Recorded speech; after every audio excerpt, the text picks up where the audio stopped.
a grabar para que después la compartan con sus compañeros.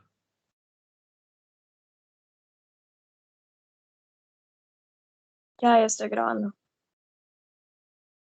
Ok, entonces vamos a ver la región glútea, los músculos rotadores cortos, el iliosoas y un repaso del diafragma pélvico que ya tocamos la vez pasada. Entonces, esta es una vista posterior de la pelvis, a donde tenemos a este lado es como lo verían si ustedes quitan piel y tejido celular subcutáneo. Entonces tienen el glúteo mayor y el glúteo medio que se ve en la cara lateral de la pelvis. Entonces, el glúteo mayor, como pueden ver, sus fibras son oblicuas con respecto a el fémur. Y a pesar de lo que se ve aquí, a donde tienen este montón de fibras insertadas en la línea glútea del fémur, en la cara posterior, por abajo de la cresta intertrocantérica, la mayor parte de las fibras se insertan distalmente en el tracto iliotibial, que va a insertarse en la tibia. Y el origen, entonces, como pueden ver acá, es en cresta ilíaca y toda la cara lateral del sacro. Es el músculo individual más grande y más pesado del cuerpo. O sea, ustedes tienen el cuádriceps femoral, que también es súper grande, pero son 4 cabezas. El músculo individual más grande del cuerpo es el glúteo mayor.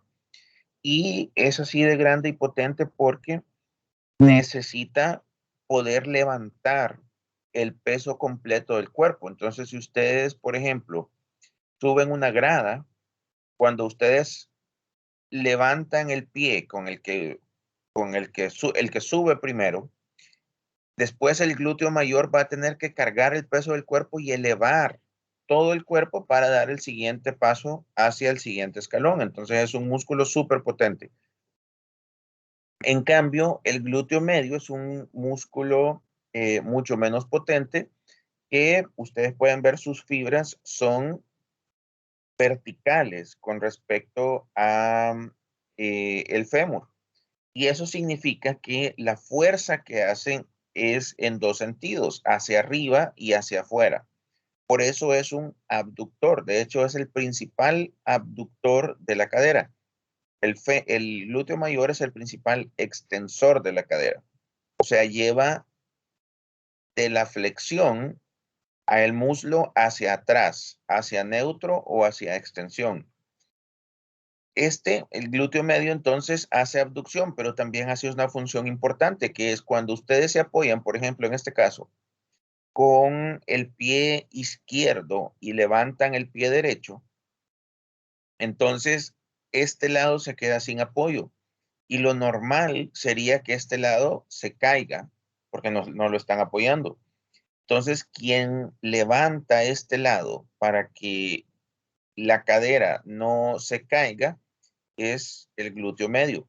Entonces, no sé si ustedes han visto caminar esas personas que tienen, se llama una marcha claudicante, que es cuando caminan, que se ven que caminan como patos, que una cadera se mueve más para un lado que para el otro.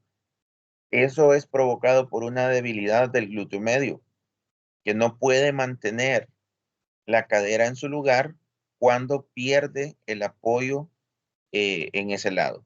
Entonces, es un estabilizador importante, bueno, es el estabilizador más importante de la cadera, el glúteo medio. Y el glúteo mayor, entonces, es el principal extensor. Eh, ellos, el glúteo mayor especialmente, están tapando todo lo que hay por abajo, que incluye lo que está a este lado, que es el glúteo menor, que se origina en la línea glútea inferior y se va a insertar, como ven acá, en el trocánter mayor del fémur. Y los músculos los rotadores cortos, que los tenemos en esta zona acá y los vamos a ver un poquito más adelante. Entonces, el glúteo mayor está inervado por el nervio glúteo inferior y los otros dos por el nervio glúteo superior y están irrigados por las arterias glúteas superior e inferior, que ya vamos a ver en un ratito de dónde se originan, pero que ya las habíamos mencionado porque Les dije que salen por arriba y por abajo del músculo piriforme en el agujero ciático mayor. Entonces, ahorita lo vemos. Esto es una vista lateral de cómo están conformados los músculos glúteos. Entonces, aquí tienen ustedes el ala ilíaca, la cresta ilíaca. Esto sería anterior y esto es posterior. Entonces, en la cresta ilíaca, en la parte posterior, todo el sacro, se origina el glúteo mayor, el glúteo medio de la parte superior de la cresta ilíaca y baja verticalmente hasta su inserción en el trocánter mayor, y abajo del glúteo medio tenemos el glúteo menor, cuyas fibras también son verticales y también se inserta distalmente en el trocánter mayor. Y estos músculos que están acá son los músculos rotadores cortos. Los músculos rotadores cortos que están en la cara posterior de la cadera están recubriendo la cápsula articular. Y este que está acá es la referencia más importante de esta zona, que es el músculo piriforme. El músculo piriforme forma parte del piso de la pelvis y emerge de la pelvis a través del agujero ciático mayor, que es la escotadura ciática mayor cerrada por el ligamento sacroespinoso. Entonces van a quedar estos dos agujeros, uno por abajo y otro por arriba del piriforme. Entonces estos son los agujeros o las fosas, perdón, piriformes, suprapiriforme e infrapiriforme. Este es uno de los posibles esquemas que sale en el examen, que ustedes grafiquen qué estructuras salen por el agujero ciático mayor. Y después tenemos al resto de los músculos rotadores cortos, que como su nombre lo indica, son músculos rotadores externos, excepto el obturador externo, que es un rotador interno. Entonces, son estos que están acá. Ustedes tienen al glúteo medio y glúteo menor, tienen al piriforme, que lo pueden distinguir porque sale por el agujero ciático mayor. Y después en ese orden tenemos a el gemelo superior, después a el obturador interno, el gemelo inferior y el cuadrado femoral. Entonces, piriforme, gemelo superior, obturador interno, gemelo inferior y cuadrado femoral. El obturador externo no lo pueden ver acá porque el obturador externo va por el otro lado, porque se origina de la cara anterior de la membrana obturatriz. Entonces va por allá, por el otro lado, y se va a insertar siempre en el mismo lugar, solo que en la cara anterior del fémur. Estos, si ustedes, por ejemplo, cuando nosotros hacemos cirugías de cadera, para poder acceder por la cara posterior a la articulación de la cadera, se tienen que desinsertar estos músculos, porque son los que están, los últimos músculos que están pegados antes de la cápsula articular. Y esto es lo que van a encontrar, o sea, las estructuras neurovasculares con las que hay que tener cuidado cuando se hace una disección en esta zona. Entonces, hay varias cosas importantes acá. Número uno, y lo más importante de todo, es por dónde emerge el nervio ciático. Entonces, el nervio ciático emerge por abajo del músculo piriforme y por arriba del gemelo superior. Entonces, el nervio ciático emerge entre el piriforme y el gemelo superior. Digo emerge porque sale de adentro de la pelvis hacia la zona glútea y en su camino hacia la cara posterior del muslo, a donde se dividen sus dos ramos terminales, que son el nervio peroneo común y el nervio tibial. La otra cosa son las arterias glúteas. Entonces tenemos la arteria glútea superior, que junto con el nervio glúteo superior y la vena glútea superior, o sea, el paquete neurovascular glúteo superior sale por arriba a través de la fosa suprapiriforme. Y en la fosa infrapiriforme tenemos el paquete neurovascular glúteo inferior. Ahora, por este agujero también emergen otros nervios. Tenemos un nervio sensitivo que es el nervio cutáneo posterior del muslo, que va a darle inervación a la piel de la cara posterior del muslo. Pero trascendentalmente tenemos a el paquete neurovascular pudendo interno. Entonces, el nervio pudendo y la arteria pudenda, nervios y la arteria pudenda interna emergen a través de la fosa infrapiriforme, pasan por encima de, como pueden ver acá, de la espina ciática y después se meten nuevamente a través del agujero ciático menor, que es el agujero que está cerrado por la escotadura ciática menor y los ligamentos sacrotuberoso y sacroespinoso. Entonces, hay un procedimiento que se llaman los bloqueos pudendos. Los bloqueos pudendos sirven se pone anestesia local intentando bloquear este nervio, que es el nervio pudendo, y con eso, como este nervio va hacia el periné, entonces van a lograr una anestesia de la zona perineal, a donde están los genitales externos. Entonces, eso es más frecuente en mujeres que en hombres, aunque en hombres también se puede. Y la clave es localizar la espina ciática. Y justo por encima de la espina ciática, por ahí pasa el nervio pudendo. Entonces, el paquete neurovascular pudendo interno sale del agujero ciático mayor y después entra nuevamente por el agujero ciático menor en su camino hacia el periné. ¿Qué hizo este paquete neurovascular? Pasó de adentro de la pelvis hacia afuera, salvando pasar a través del diafragma pélvico. Entonces llega hacia la parte externa del piso de la pelvis, a donde se encuentra, como les repito, el periné y sus triángulos urogenital y anal, a donde va a inervar todo el triángulo urogenital. Eh, entonces hace eso, y eso lo hace por encima, como les digo, de la espina ciática y del ligamento sacroespinoso.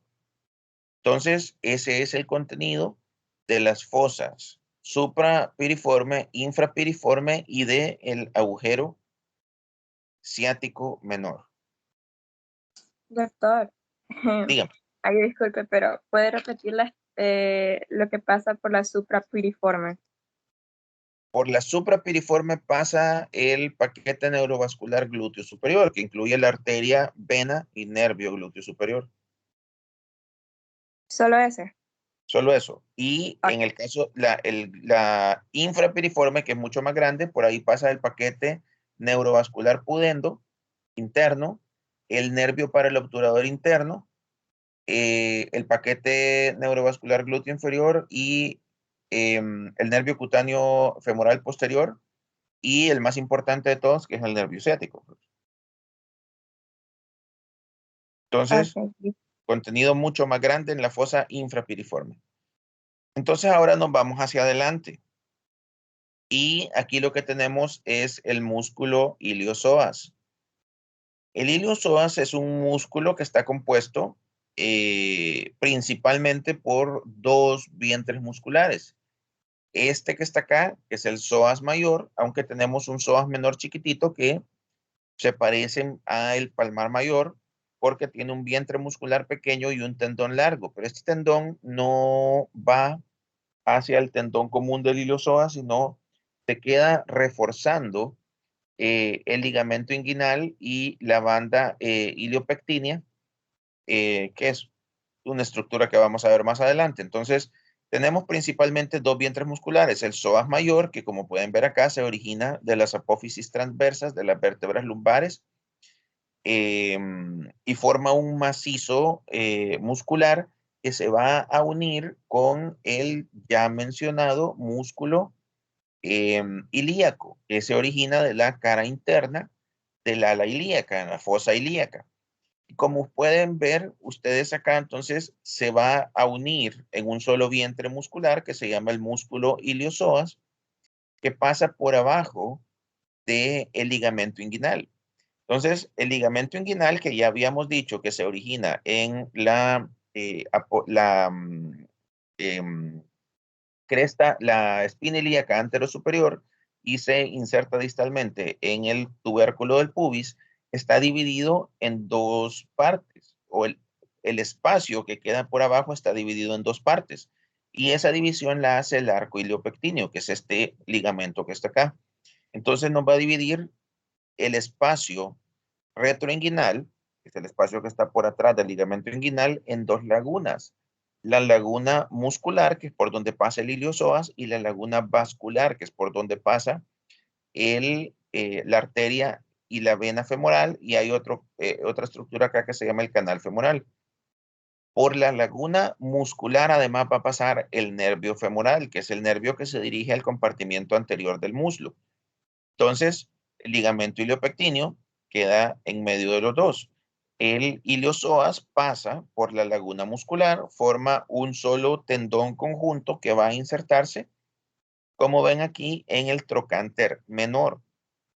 Entonces, por la dirección que lleva y especialmente por el punto de apoyo que tiene en el techo del acetábulo en la eminencia iliopúbica, la fuerza que genera es una fuerza hacia arriba y hacia adelante. Por tanto, el iliosoas es el principal flexor de la cadera. Entonces, en el ejemplo que les decía, si ustedes van a subir una escalera, primero tienen que llevar el muslo hacia arriba. Eso lo va a hacer el iliosoas. Y después tienen que impulsar el cuerpo hacia arriba. Entonces eso lo hace el glúteo superior o el glúteo mayor. Entonces el músculo iliosoas, principal flexor de la cadera, y tiene sus dos vientres musculares, uno originado en las apófisis transversas de las vértebras lumbares y el ilíaco en la fosa ilíaca, forman un solo vientre muscular que pasa por la laguna muscular del espacio retroinguinal y se inserta distalmente en el trocánter menor. Y el espacio retroinguinal tiene el otro componente que es la laguna vascular, que es la medial por donde pasan la arteria, la vena y el canal femoral. Ok. Esto que está aquí es el piso de la pelvis, que ya más o menos lo habíamos visto, y que está compuesto, es un conjunto de músculos y las fascias de revestimiento de esos músculos que van a formar una estructura con forma de embudo, cuya función es sostener a las estructuras que están en la pelvis verdadera, pero además de eso tiene que contraerse para darle eh, una resistencia a los aumentos de presión provocados por la contracción de los músculos de la pared abdominal y del diafragma tóraco-abdominal. Entonces, cuando una persona hace una maniobra de Valsalva, que es la apretar o como pujar, por ejemplo, cuando las mujeres están en trabajo de parto, entonces tienen contracciones y ellas tienen que pujar, eso significa que contraen los músculos abdominales, aumenta la presión intraabdominal y algo tiene que contrarrestar esa presión porque si no, se van a herniar las estructuras pélvicas a través de una zona de debilidad que se tiene en el triángulo, en la porción anterior del piso de la pelvis que está compuesto por la zona esta, a donde está el triángulo génito urinario. Entonces, el diafragma pélvico está formado principalmente por el elevador del ano, que tiene tres partes, que son esta parte con forma de U, que es el pubo rectal, que va de la cara interna del cuerpo del pubis y da la vuelta alrededor del recto y se regresa para insertarse en el otro lado. Entonces, estas fibras con forma de U son importantes porque son parte del grupo de músculos junto con los esfínteres externo e interno del ano que participan en la contención fecal.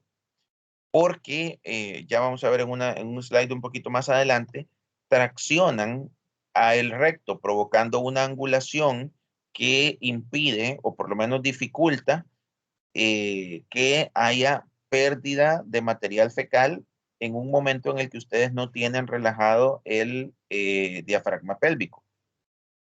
La otra parte es el pubococcigio, que como su nombre lo indica, va desde el pubis hacia el coxis, o sea, sus fibras no dan vuelta alrededor del recto, sino siguen hacia atrás hasta el coxis, y finalmente el iliococcigio, que ya se origina de la cara interna del ilion en la línea terminalis y se va a insertar en el coxis.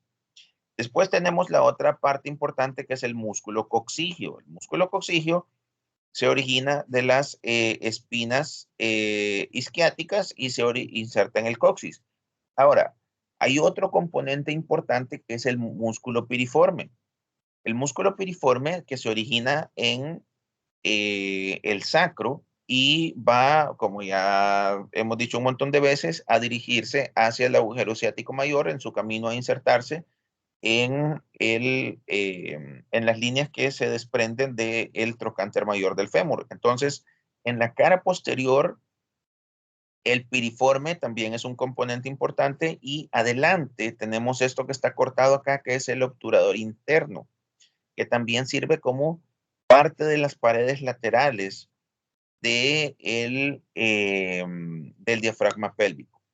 Y todo esto está cubierto por una serie de fascias de revestimiento que refuerzan tanto interna como externamente a el diafragma pélvico.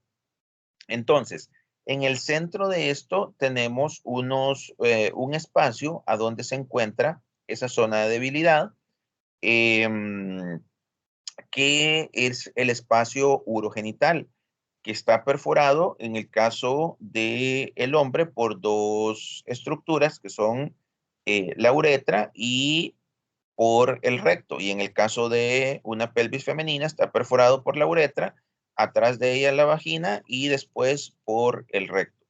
Entonces, esta zona de debilidad va a provocar que cuando hay una pérdida del tono y de la fuerza de los músculos del diafragma pélvico, se producen unas patologías que van a permitir que se hernien, o sea, se salgan de su lugar la vejiga, que se encuentra por atrás de la sínfisis del pubis, y en el caso, bueno, esto casi es exclusivo de la mujer, a el útero, que se encuentra entre el recto y la vejiga. Entonces van a producir unas patologías que se llaman los problemas de estática pélvica, eh, a donde se producen unas que se llaman cistocele, uterocele o uterocistocele, que es a donde esas estructuras se salen por acá. Y una de sus características clínicas es que las mujeres que tienen esto sufren una pérdida de contención urinaria cuando hay un aumento de la presión intraabdominal. Entonces, si una señora de estas está sentada y se levanta, esa fuerza que hace para levantarse produce que se pierda un poquito de orina. Y está relacionado principalmente con la multiparidad. Entonces ya son señoras que tienen 4 partos o más, y las que tienen mayor riesgo de tener estos problemas. Entonces, bueno, obviamente esta parte está sometida a fuerzas importantísimas en el momento del parto, y eso es lo que hace que progresivamente con los partos se vaya perdiendo la tonicidad de los músculos y de las fascias. Las fascias, que están compuestas por tejido fibrótico y son poco elásticas, no significa que no se puedan estirar. Entonces, todas las fascias se pueden estirar. Por eso es que ustedes ven a las personas que hacen ejercicio, por ejemplo, de los fisicoculturistas, que los músculos crecen y crecen y crecen a pesar de que las fascias están reteniéndolos. Entonces, eh, las fascias se pueden estirar y los músculos de por sí son elásticos, y eso es lo que hace que se produzcan esos problemas. Esta es una vista lateral a donde podemos ver especialmente la importancia que tienen los músculos piriformes y obturador internos en la conformación de las paredes laterales del diafragma pélvico. Y después el resto del diafragma pélvico, a donde tenemos al coccigio y el elevador del ano, a donde está el iliococcigio, el pubococcigio y el pubo rectal. Y el diafragma urogenital, que está en la zona de debilidad, donde tenemos la perforación de la uretra, la vagina y el recto. Y acá lo que tenemos son el esfínter externo del ano. Y las estructuras que quedarían aquí por fuera, hacia donde se dirigen el paquete neurovascular pudendo interno, es el periné. O sea, el periné es el espacio que existe entre la piel, a donde están los genitales externos, y el diafragma pélvico. Y eso lo vamos a ver en una clase, pues, más adelante. Esto es cómo el pubo rectal actúa para la contención fecal. Entonces, el pubo rectal va alrededor del recto y produce este ángulo que se conoce como el ángulo anorrectal, que es como se encuentra normalmente el recto cuando ustedes andan en sus actividades diarias o están durmiendo. En el momento de la defecación se producen varios procesos fisiológicos. Número uno es que se produce un aumento de la presión intraabdominal provocado por la contracción del diafragma tóraco-abdominal y la contracción concéntrica de los músculos de la pared abdominal. Entonces, eso aumenta la presión dentro del abdomen. La otra cosa es que se produce una peristalsis de el sigmoides y del recto, o sea, se contraen las paredes del recto y se relaja el músculo puborectal, lo cual hace que el ángulo anorrectal se rectifique y facilite el paso de las heces fecales que están almacenadas en el recto hacia el esfínter anal para provocar el acto de la defecación.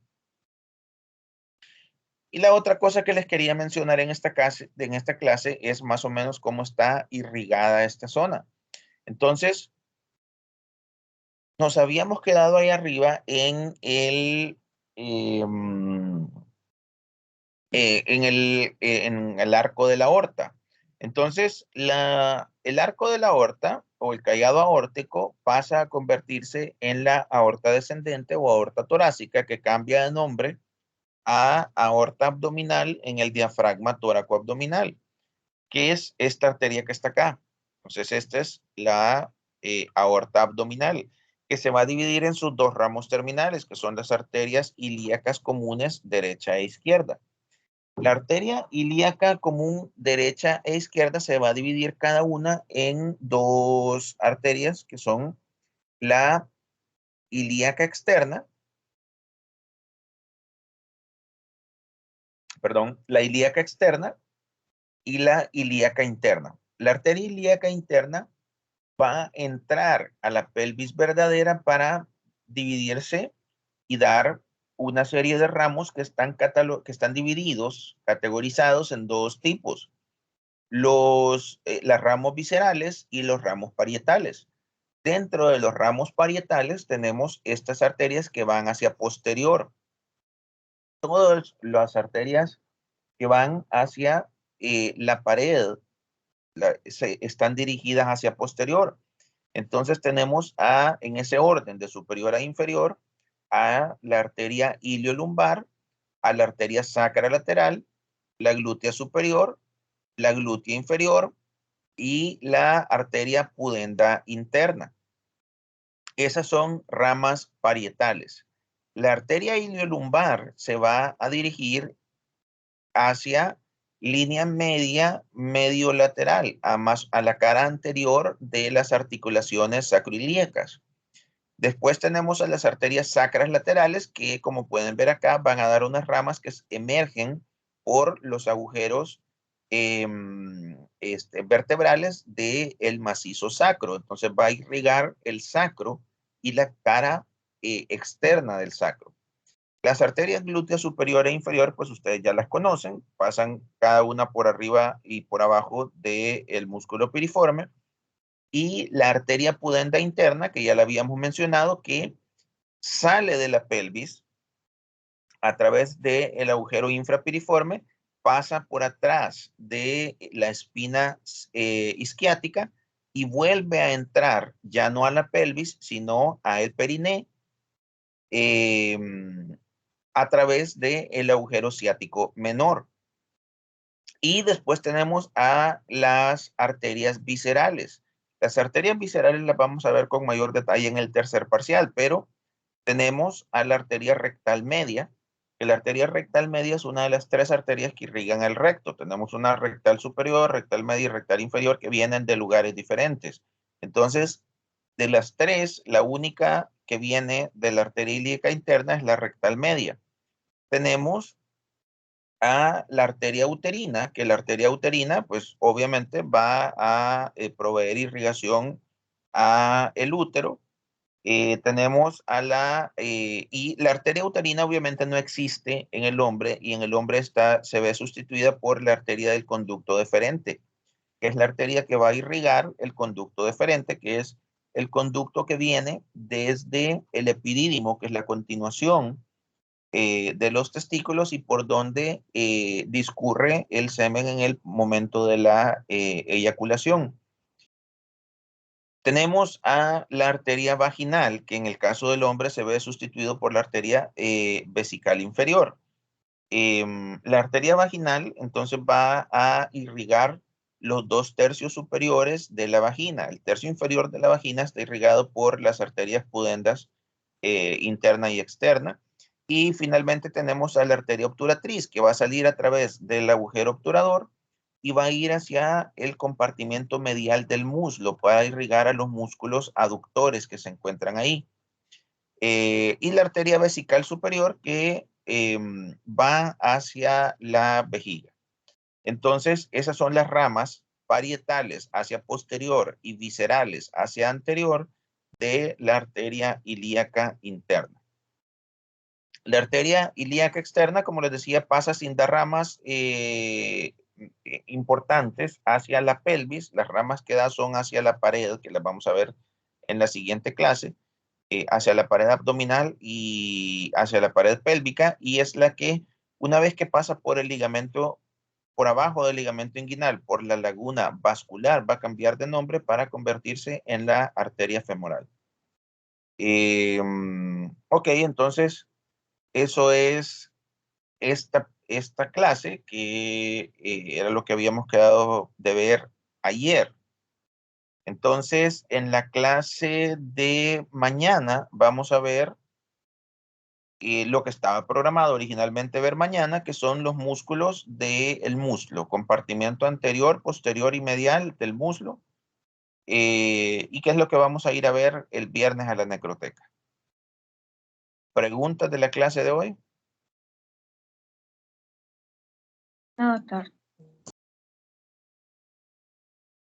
Ok, bueno, entonces, si no hay preguntas, nos vemos mañana a las 10 de la mañana para ver compartimientos del muslo.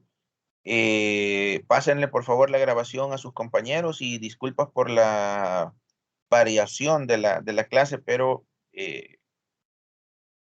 hubo una emergencia y la cirugía que tenía que hacer en la mañanita, y que en teoría debería de haber terminado ya, no la he podido empezar, entonces tuve que mover la clase. Eh, Así que disculpas por agarrarlos así de sorpresa. Ok, nos oímos mañana.